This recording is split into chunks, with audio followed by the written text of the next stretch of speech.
যদি আপনি Da Vinci resolve use করেন আর কোনো সময় আপনি আপনার ভিডিওর ওপরে যদি ভয়েস ওভার দেন এবং কোনো সময় আপনি আপনার ভিডিওতে যেটা অলরেডি ভয়েস আছে সেটাকে এডিট করেন, তাহলে আজকে এই ভিডিওটা আপনার জন্য। ভিডিওটা শুরু করার আগে আমি এই মাইক্রোফোনটার ব্যাপারে বলতে চাই। এই মাইক্রোফোনটা যেটা আমি এখন ইউজ করছি এটা হচ্ছে অডিও টেকনিকার মাইক্রোফোন। এটার মডেল হচ্ছে 80-20-20। এটা আমার মনে হয় যে এই রেঞ্জে 8 থেকে 9,000 টাকা দাম ইন্ডিয়াতে। এটা আমার মনে হয় এই রেঞ্জে this is one of the best microphone available in the market.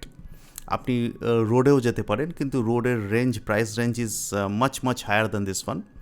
তো সেটা আপনার ওপরে। আর আমার মনে হয় না এটা কোনো রকমভাবে কোয়ালিটি কম্প্রোমাইজ করেছে কোনো দিক থেকে, build quality, sound quality, everything. তো এই মাইক্রোফোনটা যদি আপনারা প্রফেশনালি ভয়েসের লাইনে থাকেন কিংবা সিঙ্গিং লাইনে কিংবা অডিও ভিডিও লাইনে থাকেন, তাহলে এই মাইক্রোফোনটা নিশ্চয়ই দেখতে পারেন একবার। যাই হোক, তো চলুন আজকে আমরা ডাভিঞ্চিতে কিভাবে এই ভয়েস ওভার দিতে পারবো এবং কিভাবে আমাদের ভয়েসটাকে প্রফেশনালি এডিট করতে পারি সেগুলো আমরা দেখব। তো ডাভিঞ্চি রিজলভ আমি খুলে নিলাম, এডিট ট্যাবে চলে গেলাম। একটা জাস্ট টেক্সট আমি এখানে ইনসার্ট করছি। টেক্সটে ইনসার্ট করছি এই কারণে এর ওপরে আমি একটা ভয়েস দেবো। তো আমি এখানে ফেয়ার লাইট অপশানে ক্লিক করলাম।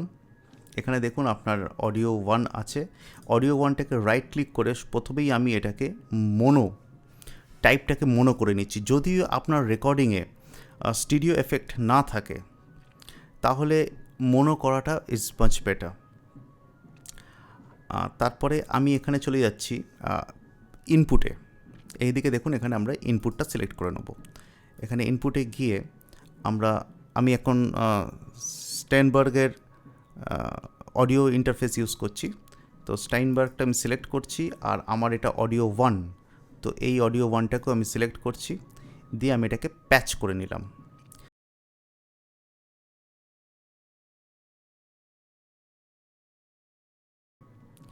ঠিক আছে, এবার এটাকে আমি ক্লোজ করে দিচ্ছি। এবার আমি রেকর্ড বাটনটা ক্লিক করব, আর আপনারা দুটো করে আওয়াজ শুনতে পাবেন, একটা আমার মাইক্রোফোন থেকে আর একটা অডিও ইন্টারফেস থেকে। তো আমি রেকর্ড বাটনটা ক্লিক করলাম, আর এখানে গিয়ে রেকর্ড স্টার্ট করে দিলাম। তো আপনি আমার এই ভয়েসের রেকর্ডটা শুনতে পাচ্ছেন। এখানে আমরা দেখব যে কিভাবে ডাভিঞ্চি রিজলভের ইনবিল্ট প্রিসেটগুলো আমরা এই ট্র্যাকটাতে অ্যাপ্লাই করতে পারি। আপনার যদি ইকিউ, প্যারামেট্রিক ইকিউ কিংবা অন্যান্য যত সেটিংস আছে সেগুলোর উপরে বেশি আইডিয়া না থাকে, তাহলে এখানে যে প্রিসেটগুলো অ্যাভেলেবল আছে ডাভিঞ্চি রিজলভে, আপনি সেগুলো এই ট্র্যাকের উপরে অ্যাপ্লাই করতে পারেন। আর আপনি শুনবেন যে অ্যাপ্লাই করার পরে এটা কিন্তু খুব প্রফেশনালি শোনাবে। আমার মনে হয় না কোনো দিকে কিছু আপনি মানে এডিটিং, সাউন্ড এডিটিং এর কোনো রকমের কমতি পাবেন এর মধ্যে। And you can use it professionally. তাহলে আমি রেকর্ডটা বন্ধ করছি। ওপরে এখানে ফেয়ার লাইটে ক্লিক করে আপনি দেখুন প্রিসেট লাইব্রেরি আছে। এই প্রিসেট লাইব্রেরির মধ্যে অনেক রকমের প্রিসেট অলরেডি অ্যাভেলেবেল। ফার্স্ট এটা দেখুন আপনি ক্লিন অ্যাড হাই এন্ড, তারপরে ফিমেল ল্যাভ মাইক ফিক্সচার। তো অনেক রকমের এখানে প্রিসেট অলরেডি অ্যাভেলেবেল আছে, যেটা আপনি আপনার সাউন্ড ট্র্যাকের উপরে অ্যাপ্লাই করতে পারেন। তো আমরা এই উপরেরটা,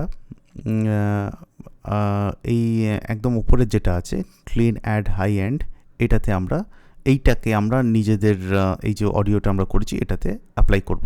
এখানে অডিওতে ক্লিক করে অ্যাপ্লাই করে দিলে আপনি এবার এই এফেক্টটা আপনার অডিওতে অ্যাপ্লাই করে ফেলেছেন। তাহলে এবার আমরা দেখব যে এই সাউন্ড এফেক্টটা আসার পরে আমাদের অডিওটা কীরকম শোনাচ্ছে। চলুন শোনা যাক। রেকর্ড স্টার্ট করে দিলাম। তো আপনি আমার এই ভয়েসের রেকর্ডটা শুনতে পাচ্ছেন। এখানে আমরা দেখব যে কিভাবে ডাভিঞ্চি রিজলভের ইনবিল্ট। তো এইটা হচ্ছে একটা সিম্পল মেথড যেখানে আপনি ডাভিঞ্চি রিজলভে আপনার ভিডিওর ওপরে ভয়েস ওভার করতে পারেন, আর আপনার যে ভয়েস আছে সেটাকে এডিট করতে পারেন। অনেক রকমের প্রিসেট অ্যাভেলেবেল আছে, সেগুলো আপনি অ্যাপ্লাই করে দিতে পারেন, আর আপনি কোয়ালিটি শুনতেই পারলেন। তো আশা করি আমি দেখাতে পেরেছি আপনাদের যে কিভাবে খুব সহজ পদ্ধতিতে আপনারা ডাভিঞ্চি রিজলভ ইউজ করতে পারেন এবং ভয়েস ওভার এবং আপনার যে ভিডিওতে অলরেডি ভয়েস আছে সেটাকে এডিট করতে পারেন। Thank you. যদি এই ভিডিওটা ভালো লাগে তাহলে সাবস্ক্রাইব করবেন, আর শেয়ার করতে পারেন। ধন্যবাদ।